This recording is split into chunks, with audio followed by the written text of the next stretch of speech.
Good day, everybody. This is the Ecclesiarch here, back to you with some more Warpforge. And today we are actually going to be playing some Tyranids, and what we're actually going to be playing is something that you guys have been asking me for ages, and I never really got to playing it because I'll be honest, he's not my favorite.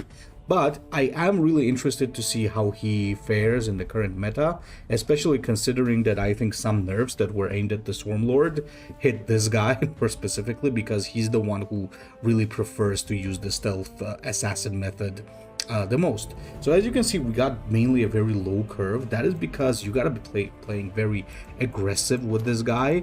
So he does get 4 damage and flying, which is really good, honestly, with his Alpha Warrior, but the main thing is that he can get more and more damage based on the amount of troops that are on the board.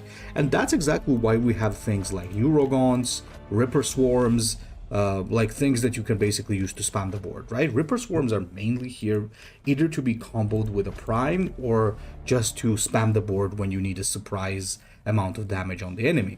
Obviously, we're going to have some things to buff the Warlord, like Adrenaline Surge, as well as the Augmented Ferocity for damage, with, of course, the finisher Ravenous Hunter. You'd be surprised, but I'm not using Broodlord on this, because honestly speaking, I don't find Broodlord very useful, because he's, I think, the only Tyranid Warlord, well, no, not only, but one of the 2 Tyranid Warlords that doesn't have an ability that can trigger Synapse, so it doesn't really look that useful to me, especially considering I don't have many defensive spells as well. Obviously, we're going to have an infinite biomorphologies. There's never any reason not to use this card, because it can be a game winner on turn 1 if you're lucky enough. And we have a very huge stealth package with Gene Stealers, Lictors, Leapers and Death Leapers. All of these are there, as well as one single copy of Moloch. I usually don't like 2 Molochs because this goes away every time you play it. So it's there to just deal a ton of damage, as well as support your Warlord ability, because you're going to be playing very aggro. Obviously, you need the Hive Crone. There's no Tyranid deck without a Hive Crone. This unit is just that good, and I hope they never end up touching this unit. It's just very, very good. And obviously we have Rapacious Hunger, double, just to deal with the troop spam, as well as deal with some Sisters, Astra Militarum, and give us a lot of healing. And of course, we also have a little bit of a weird one here through a Biovore. I think Biovore is nice because due to the fact that it can summon stuff, it automatically has a little bit of a synergy with you. Plus, I didn't think the Tyranid Warriors were a good pick because, well, I mean, again, no Synapse. And of course, there's the Gargoyle. This doesn't need much speech because this is like an amazing Tyranid flank unit that I think single-handedly just skyrocketed the Tyranid power. Very well. Other than that, I don't think there's anything too special in this deck. So let's head right into it and let's see what we do. I think bots are off. Yes, they are. So let's see what we can do as the Terror. Now, expectations are not very high because I know that current meta is very annoying through Dark Angels and Sisters of Battle swarming the ladder, but we'll see what we can do. Okay, then the first opponent is instantly a Dark Angel. You know what? I do like the idea of keeping Gargoyle copies, so I'm gonna actually keep this hand. Let's get the Digestion Pool. And it is none other than Asmodai, and yeah, we'll see what we can do against Asmodai. It's good that it's not Azrael, at least. So Tyranids do have a little bit of a weak starting turns because you don't really have much to drop, but being able to smack for 4 damage every turn also is pretty good. Alright, he plays the Librarian. It's already kinda nasty for us because there's not much we can do about it. Well, we could always play the Biovore. I think that's okay. So in this case, we also give him a choice whether or not to attack the Biovore with the Librarian or just draw a tactic. What we don't want him doing is drawing stratagems, because in which case he can get a very big bonus, let's say it like that. Okay, so he plays the Better Lictor. So since we are unfortunately not in the position to do the same because our Lictor was nerfed, we play the inferior Lictor. But unlike his Lictor, ours is meant to deal damage, while his is more meant to be defensive. So, I got a little idea here, gentlemen. So, a lot in this game, as just like in every friggin' Asmodee game there has ever been in the world, this is going to heavily depend, the success that we have is going to depend on how lucky he is with his draws. Sometimes they get obscenely lucky, which I hate, but I think maybe this is not going to be the case. So, ooh, I think we got a pretty good opportunity here. We're going to drop a crone. And I think we drop a crone on this. We do this. We can also take out one bike. And I think we make the crone invisible.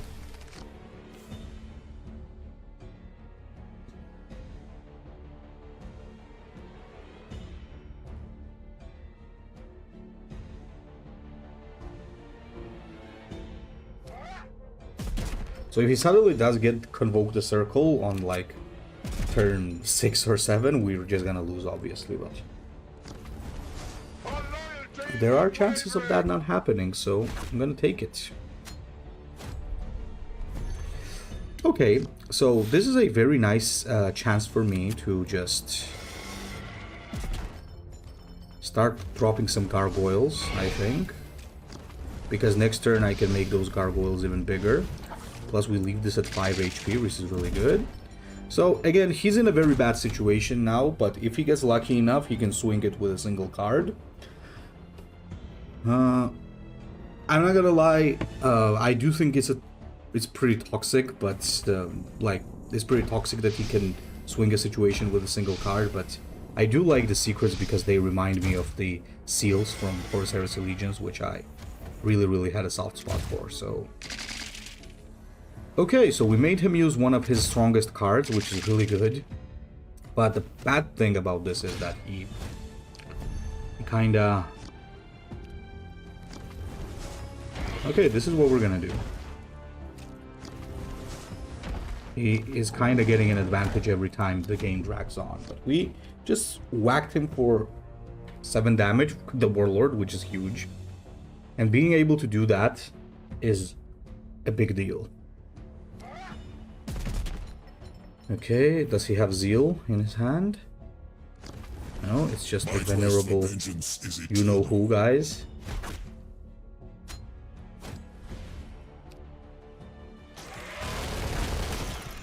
Very venerable indeed.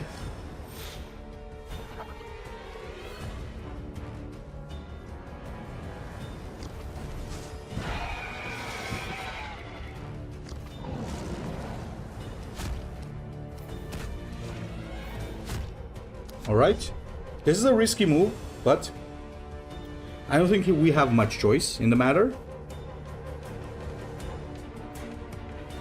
The game has to end now. Well, what do you friggin' know? Just when he needs it. I swear to God, do you believe this, guys? Do you believe this? So stupid. Exactly in the moment where he needed it. It's so dumb. It's so dumb. That is like, I don't know. But, well, you know, you gotta get used to it. That's what it's like playing against him. So if he gets lucky a single time, the game kind of swings. As I said, like, I do like the idea of the secrets as a whole, but it can technically be very infuriating to play against because we absolutely had that game, but, well, we risked a 50-50. Well, it was not even 50-50, but we risked a little bit, but it didn't pay off. So let's keep the stealth ones. I say we don't need Radiation Storm either here. River Swarms are extremely good for when we are gonna need that lethal. True strength.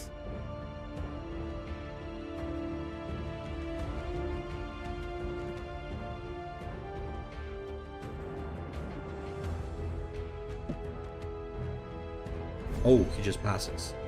I think it's smart to pass there because we are definitely going to be more aggressive and dealing more damage than he is, so I think it's pretty important for him not to take extra beating.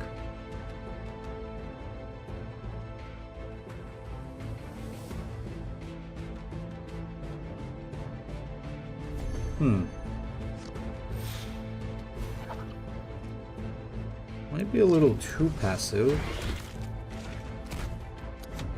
Okay, we will equalize the HP because she starts with 40. That's already good. I think next turn we just drop the Moloch because he's never going to be able to remove Moloch. One of the stronger things about Moloch is exactly that. It's pretty impossible to remove in its own way. But now I'm actually thinking, do I really want to do that? I don't think I do, right? I'm just going to take this out and attack her again.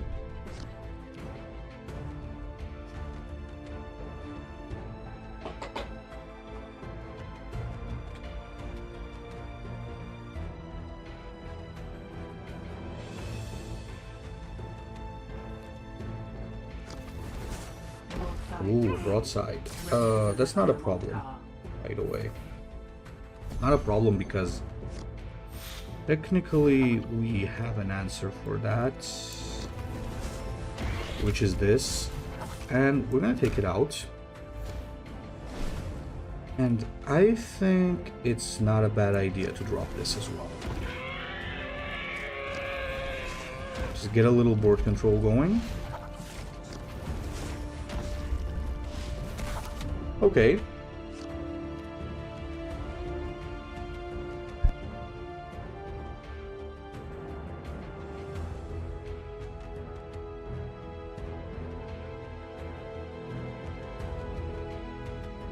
So I don't think there's much that she can do for 6 energy, at least not 9 damage. Ooh, dynamic offensive. Okay, so she's setting up for the next turns, but that's the thing. That's when I'm going to actually start dropping the flankers. Huh, I wonder if it's the correct... Oh, Tidewall gone... what? Oh, okay. I see. So, that's the idea. Okay. So, what do we do here? I'd say we drop a Moloch.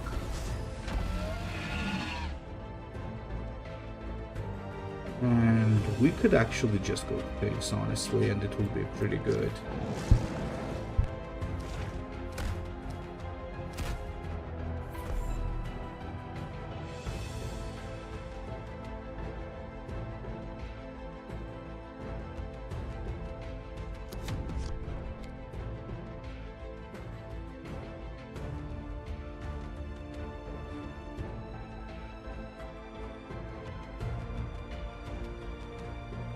Okay, so we got her in a very peculiar position. So, yeah, Moloch is going to be perfect for that. Again, because there's no flanking going on.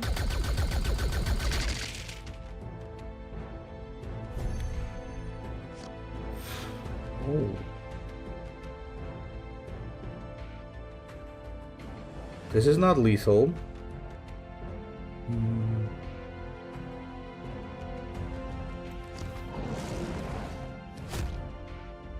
But it sure as hell is going to be a problem. Oh, a little bit of a misplay there. We should have first done the... Oh, actually, no. Yeah, it didn't matter. Never mind. It didn't matter. It didn't matter in the end, because it doesn't matter if she takes 6 damage from hunger or 6 damage from... 3 damage from hunger or 3 damage from fire.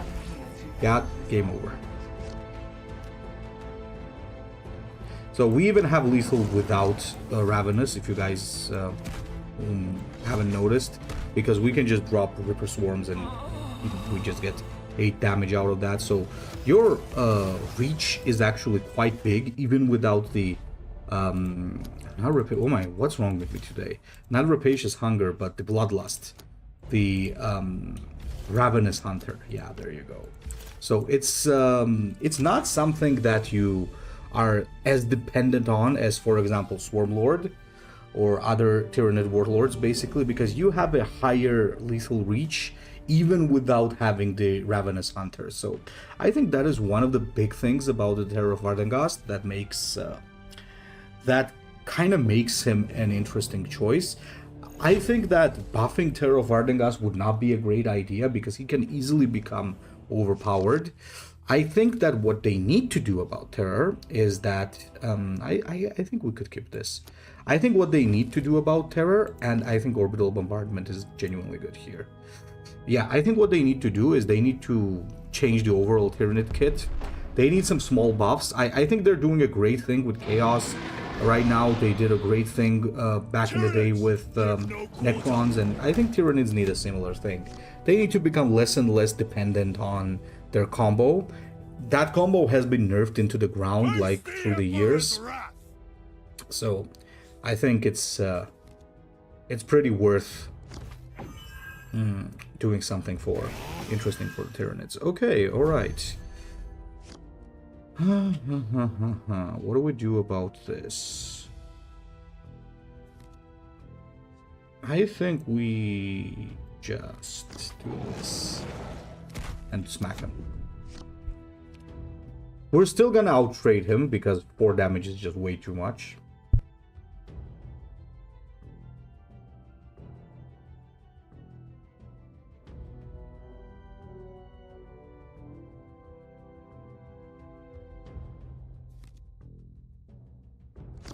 Okay, so he's gonna apparently keep doing that, which, I'll be honest, I don't mind much. I say we do an interesting play here. We're gonna drop our little Neurogons, and we're gonna give them stealth. Now, normally I would have spread them out, but the thing is, there can be an orbital bombardment coming down, so don't really want to do that. Next turn, we deal a hellish amount of damage because we got Augmented Ferocity with Synapse, plus we have our Warlord ability ready, so it's gonna hurt. And Titus is apparently still doing the same thing. Like, I'm not getting what exactly is going on there. They'll be dead before they see me coming. Okay.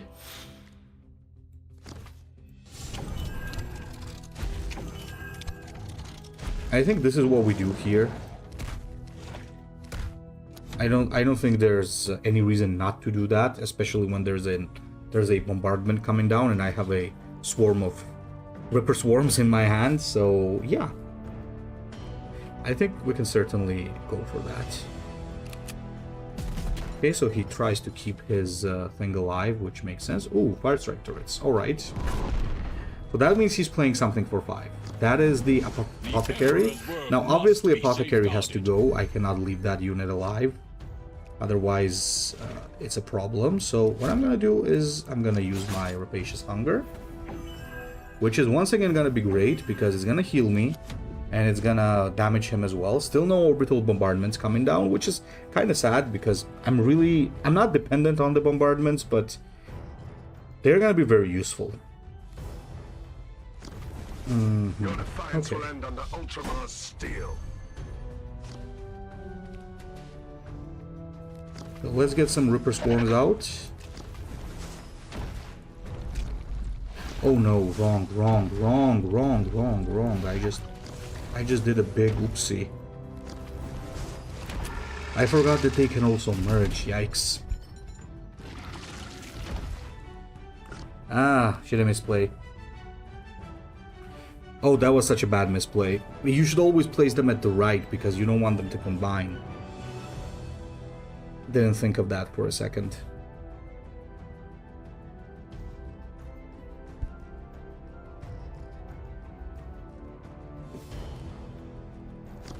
Now the question is, just how much is that going to cost us?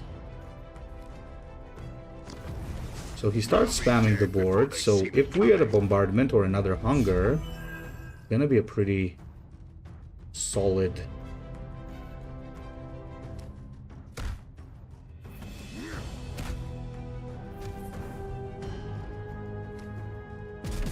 Alright, okay.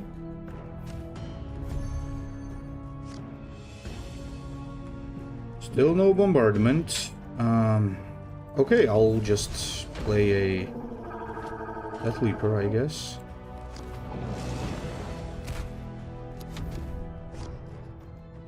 Now it's a bombardment. Technically speaking, I'm not complaining because it did take out 2 of his units as well. It kind of sabotages my Death Leaper. Because I now... What?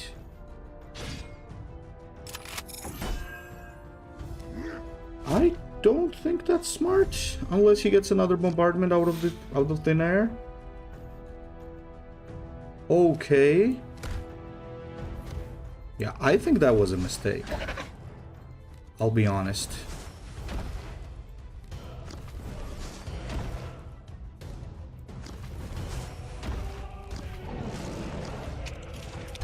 Yeah, I think he took a very serious risk there by doing that. He kind of forfeited the game there. He should have just done the blast. I think, then again, I might be wrong as well, because maybe he already knew that lethal was coming anyway, so maybe he took a good risk, because if there had been bombardment, I might have been in trouble. Okay, I think this is pretty good. We're still gonna play bombardment, obviously. I think it's generally very good to play bombardment when you're playing the aggro side. Titus is a little bit different from others in the sense that he can deal a little bit with your aggro because he's got healing, he's got damage bonuses and stuff, but nevertheless, you're still more aggressive as a Tyranid, especially as... Oh, not all Tyranids, obviously, but as the Terror, you're definitely more aggressive, so you gotta make sure you use that to the full advantage. Oh, exactly. Instant orbital bombardment. Okay, I'll take it. I'll take that any day of the week.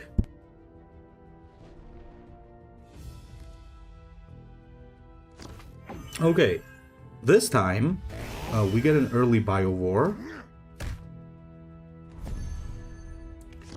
which I think we will certainly take.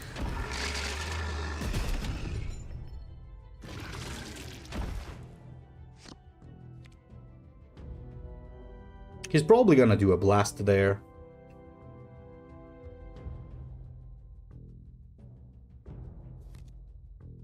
Oh, Devastator Doctrine, what? Oh, because he can take it out, right? Okay, that's actually a pretty good play. He does take some retaliation damage because of it, though. I don't know if... Oh, goddamn, that's a lot of bombardments. I don't know if, like, it's the best thing for him to have done it like that, but then again, it did ensure that the Biowar would not become a problem, so I can see why he would have done that. Okay, Exemplary Warrior again. Oh, he took 5 from that. That's gotta hurt. Now, here I'm thinking, should I just play the Leapers? No, I'll just play this because I want to start punching him. So, question. Next turn, how much damage do we have? 4, 5, 6, 7. So if he attacks... Technically... Oh, I think he... Oh no, he got the High Factory, right?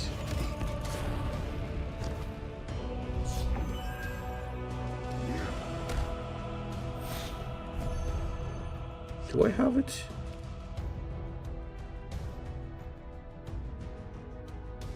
This is gonna be 3.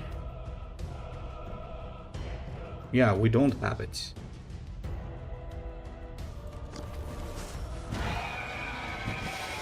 So we don't attack him. We are 1 off lethal.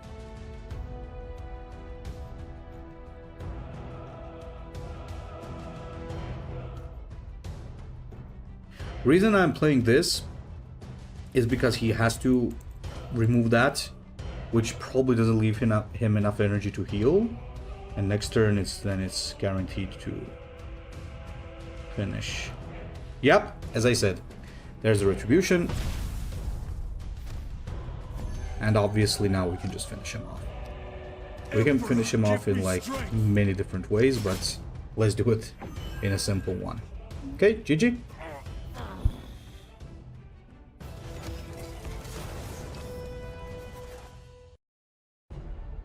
Alright. So, what do we have here? Let's actually take a look.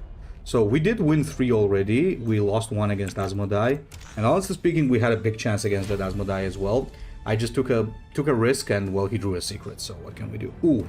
Okay, we got Azrael. All of this is, I think, okay. Even though it's a little bit more annoying versus this one. Not a little bit, actually, quite a bit more annoying against this than against Asmodai, but we'll see what I can do. I'll try to abuse the Gene Stealers as much as I can for this game.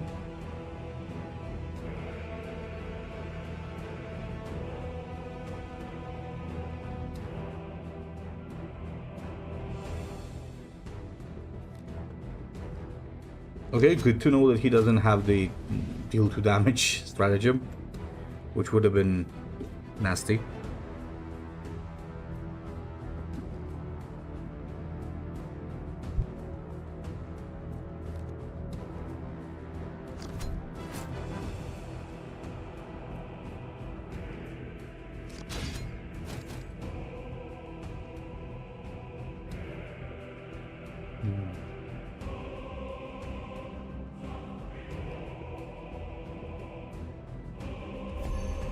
Okay, so not much to think about here. You just drop this and whack him.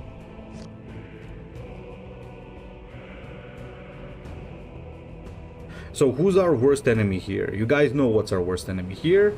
It's the 5 energy legendary that they have. None shall escape the wrath of Caliban. Okay, that makes sense.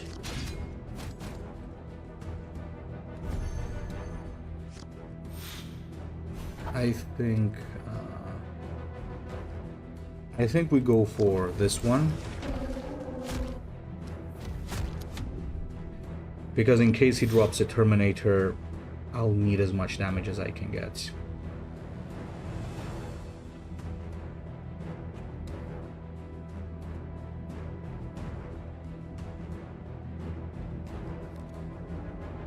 Okay, he does get the Terminator. After the nerfs drop, guys, you will be able to take out the Terminator with the Leaper. Currently, it's not possible, unfortunately.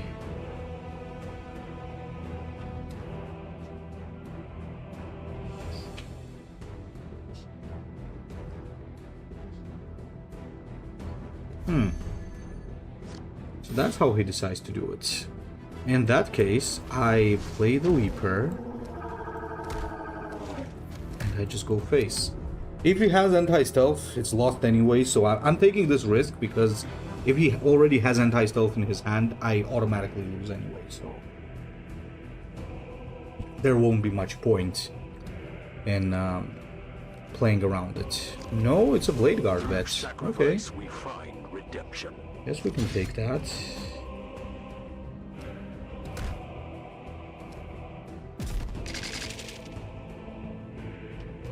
We can definitely take that.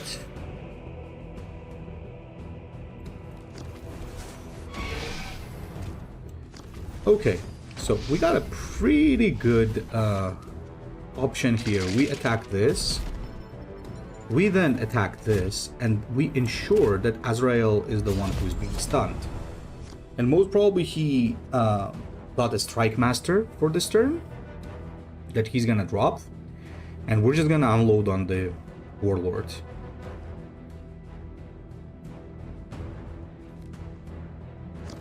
No, he actually got the stupid bikes. Okay. No, wait, he didn't get it. He had them. Does he have what it takes to take out the Death Leaper, though, is the question. Because that is an important part of the equation.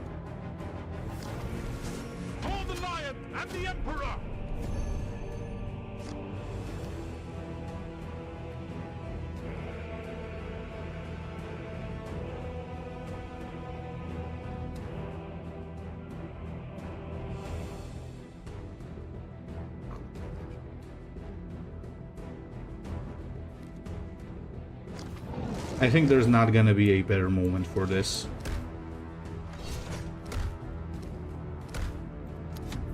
Is what I think. I just don't see a better moment to do this.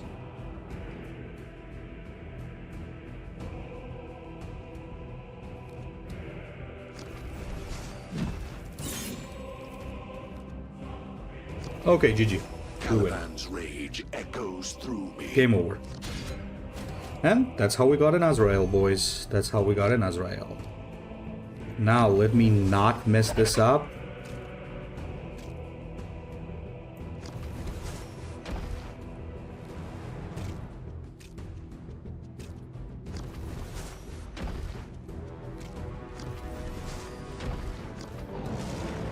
Good night.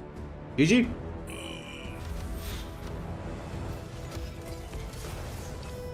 Again, pretty damn good. Pretty damn good, guys. I would say. Okay, we got another Tau. This is an interesting package here. So, Vardenghast or Vardenghast is actually super good against this guy here. Because, or this girl, I guess. Because Omezos likes to spam flying units, and guess what we got? We got fly. So that is a big deal.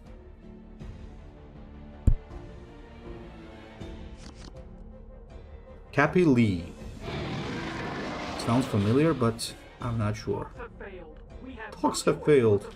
Yeah, imagine like trying to talk to the Tyranids. That would be very interesting. Wrong companion. Go on, just drop it. I know you're gonna. Projecting energy. Oh, wow. Okay.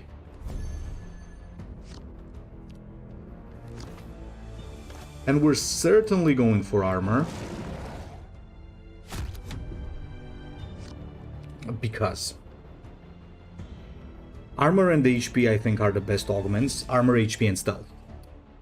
Damage, not so much. In situations, Vanguard can also be very useful.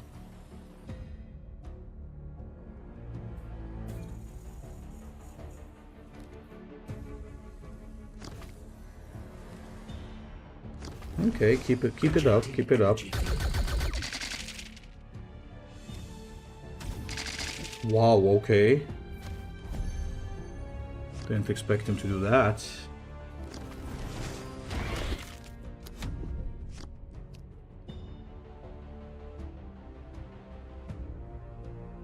So what do we do about this, Omezos? Savior protocols, yikes. Okay, so I see what Omezos is going for here.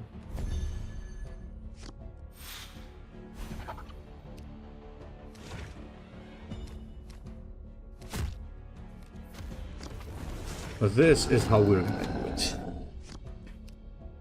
I don't think he's got anything at 5 energy to completely block the board, while also dealing with these 2 huge units. Oh, he's got stealth and the support drone. Okay, that's pretty annoying. That is pretty annoying. We do have some future answers for it, let's say like that, but otherwise it is indeed quite annoying. So what do we do here?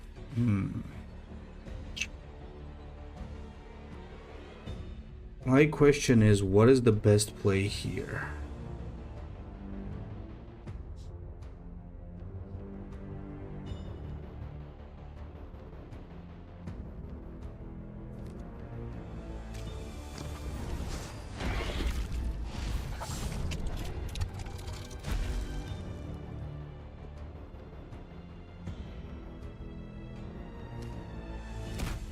I'd say this.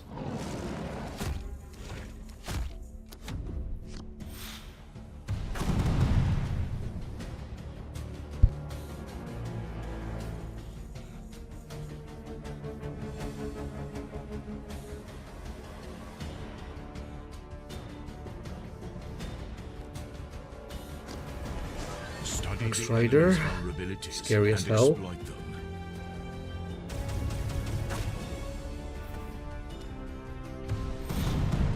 Did you just ruin your whole stealth? The heck?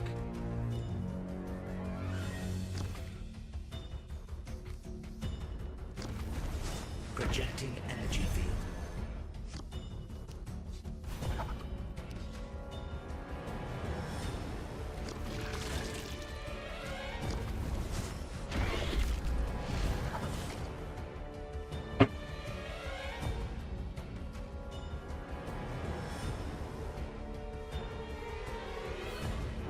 If I got...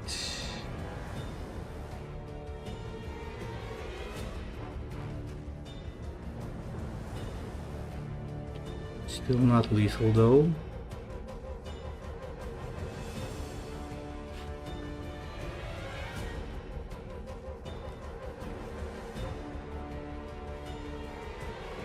Oh no, we have it. We have it. We have it. I almost missed it here. That would have been a terrible miss. GG. So guys, I believe that's gonna be that's gonna be it for today. I think it's a little bit short, but mostly that's due to Vardenghast games being so short. But look at this, we did, I think, quite well. So like we played what? We played 6 games, we won 5, and one of them was against Azrael. We also won against Omezos, so I think that's actually pretty good. So, you know, I think that Vardenghast might actually be quite alright if you want to play a certain Tyranid Warlord right now. Maybe if you're feeling underwhelmed, as like overwhelmed at Swarmlord, maybe Vardenghast might actually be the way to go, because he can actually deal more damage without having a board presence. And if you're struggling with your board constantly being removed, maybe this guy is the way to go. In any case, don't forget that the patch is also dropping soon, which means Sisters and DA are gonna get nerfed, which means you're gonna get even stronger as the Terror of Vardenghast. So yeah, keep it in mind, guys, and tell me in the comments what you think. Ecclesiarch out.